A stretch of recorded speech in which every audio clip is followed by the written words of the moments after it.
வணக்கம் நலம் தானா வீவர்ஸ்.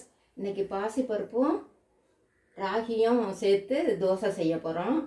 அது பாசிப்பருப்பு அரை கப்பு இந்த அளவுக்கு எடுத்து ஒரு 2 மணி நேரம் ஊற வச்சு தண்ணியை வடித்து எடுத்து வச்சுருக்கேன்.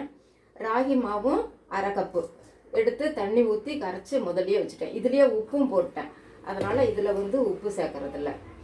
1/4 கப்பு மட்டும் ரவை அவுள். இதை நல்லா ட்ரையாகவும் பொடி பண்ணிக்கலாம், இல்லைன்னா கொஞ்சம் தண்ணியில் கலந்து இதோட சேர்த்து அரைச்சிக்கலாம்.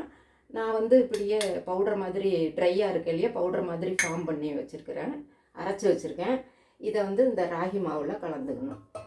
இப்போ இந்த பாசிப்பருப்பையும் அரைச்சி இந்த மாவில் கலந்துக்கிட்டு கொஞ்சம் பெருங்காயம் மட்டும் போட்டு நம்ம தோசை மாதிரி ஊற்றி கார சட்னி தொட்டுக்கிட்டு சாப்பிட வேண்டியது தான். வேணும்னா ஊத்தப்பம் மாதிரி வேணும்னா கூட ஊற்றிட்டு அதில் தக்காளி, வெங்காயம், இந்த கேரட்டு, கொத்தமல்லி இதெல்லாம் கொஞ்சமாக தூவியும் சாப்பிட்லாம். நான் அன்னைக்கு ஊத்தப்பம் மாதிரி செய்யலை, வெறும் தோசை மாதிரி மட்டும் செய்ய போகிறேன். இதை அரைச்சிக்கிட்டு வந்துடுறேன். அரைச்சி கலந்து ஒன்று ஊற்றி முடிச்சாச்சு, இன்னொன்று ஊற்றுறேன். இதுக்கு கொஞ்சம் பெருங்காயம் தூள் மட்டும் இதில் சேர்த்துக்கலாம். பாசிப்பருப்பு இருக்கிறதுனால பெருங்காயத்தூள் மட்டும் இதில் ஊற்றி தோசையாக ஊற்றியாச்சு.